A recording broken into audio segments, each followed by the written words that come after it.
نبی نے جب سے مجھے سکھایا ہے، اللہ کی قسم یہ غلام میرے ساتھ رہتا ہے۔ جب کوئی جوڑا اپنے لیے خریدتا ہوں تو اپنے غلام کے لیے بھی وہی جوڑا خریدتا ہوں۔ کہا معرور ابن سہیب، یہ پیارے نبی صلی اللہ علیہ وسلم کی انسانی اور فلاحی تعلیمات کا نتیجہ ہے کہ ابو ذر غفاری کے بدن پر بھی وہی جوڑا ہے جو ابو ذر غفاری کے غلام کے بدن پر بھی جوڑا۔ یہ اتوار، یہ کردار، یہ سنہرا دور جو خلافت راشدہ کا تھا، سیدنا ابو بکر صدیق رضی اللہ تعالیٰ عنہ کا تھا، عمر فاروق رضی اللہ تعالیٰ عنہ کا تھا، عثمان غنی رضی اللہ تعالیٰ عنہ کا تھا، علی ابن ابی طالب رضی اللہ تعالیٰ عنہ کا تھا، اور ان ہزاروں جعل صحابہ کرام کا تھا جنہوں نے ان انسانی کرداروں کو پیارے نبی صلی اللہ علیہ وسلم سے سیکھ کر کے اس روئے زمین کے اوپر زندہ کیا تھا، اس روئے زمین کے اوپر قائم اور دائم کیا تھا۔ حضرت عمر فاروق رضی اللہ تعالیٰ عنہ سے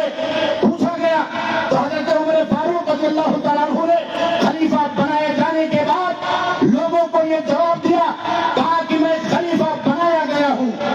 میں لوگوں کا مسئول ہوں، میں لوگوں کا ذمہ دار ہوں۔ اللہ کی قسم اگر دجلہ کے کنارے کوئی بکری بھی بھوکے مر جاتی ہے تو عمر اللہ رب العالمین کی بارگاہ میں مسئول ٹھہرایا جائے گا۔ عمر کو اس بات کا احساس تھا کہ انسانوں کی خدمت کیا، بندوں کی خدمت کیا، خلق خدا کی خدمت کیا، اگر عمر کے اس وسیع و عریض سلطنت میں ایک بکری بھی تڑپ کر کے بھوک سے مر جاتی ہے، ایک جانور بھی اس دنیا کے اندر اپنی جان گنوا بیٹھتا ہے تو خلیفہ ذمہ دار ہوگا۔ آج روئے زمین پر ناحق کتنا خون بہایا جا رہا ہے، آج اس روئے زمین کے اوپر ناحق کتنا قتل عام کیا جا رہا ہے، آج اس روئے زمین پر انسانوں کا خون کتنا سستا ہو گیا ہے۔ میرے دینی بھائی اور دوستو، ہمیں اور آپ کو پیارے نبی جناب محمد رسول اللہ صلی اللہ علیہ وسلم، خاص طور پر خلفائے راشدین اور حضرت ابو بکر صدیق رضی اللہ تعالیٰ عنہ اور حضرت عمر فاروق رضی اللہ تعالیٰ عنہ کے تعلیمات کو اور ان کے سنہرے ادوار کو اپنے کرداروں میں اور اپنے زندگی کے اندر نافذ کرنا چاہیے۔ مدینہ کے اندر سن 18 ہجری کے اندر قحط پڑ گئی جس کو تاریخ میں عام الرمادہ کا نام دیا گیا ہے۔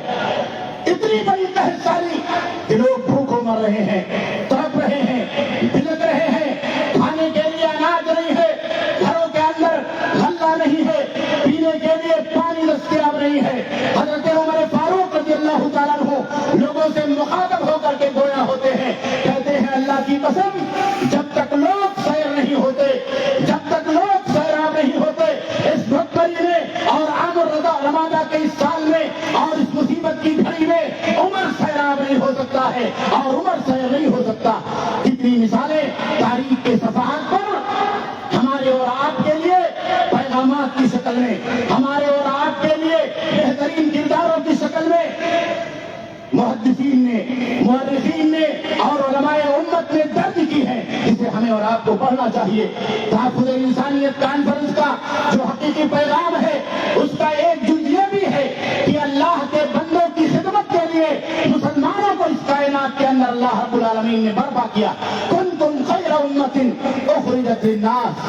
کنتم خیر امت اخرجت للناس، تم خیر امت ہو، تمہیں اس کائنات میں لوگوں کے لیے برپا کیا گیا۔ پیارے نبی صلی اللہ علیہ وسلم نے بیان فرمایا خیر الناس انفعهم للناس، لوگوں میں سب سے بہترین آدمی، خیر امت کا بہترین عنوان اور بہترین کردار وہ شخص ہے جو انسانیت کے لیے مفید بن جائے، جو لوگوں کے لیے مفید بن جائے، جو خلق خدا کے لیے مفید بن جائے، جو لوگوں کی خدمت میں لگ جائے، جو بھوکوں کے لیے کھڑا ہو جائے، جو کمزوروں کے لیے کھڑا ہو جائے، جو ضعیفوں کے لیے کھڑا ہو جائے، جو بیواؤں کے لیے کھڑا ہو جائے، جو یتیموں کے لیے کھڑا ہو جائے، جو غریبوں کے لیے کھڑا ہو جائے۔ جہاں جہاں تک انسانیت تڑپتی ہے ایک مسلمان کا دل تڑپنا چاہیے، جہاں جہاں تک انسانیت کراہتی اور سسکتی ہے ایک مسلمان کے دل کے اندر ٹھیس پہنچنی چاہیے، درد اٹھنا چاہیے۔ پیارے نبی جناب محمد رسول اللہ صلی اللہ علیہ وسلم کی سنت کا پیغام یہی ہے۔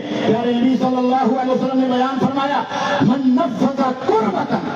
جو آدمی کسی کی تکلیف کو دور کرتا ہے، کسی کی تکلیف کو دور کرتا ہے، نفذ اللہ عنہ کربۃ من کرب یوم القیامہ،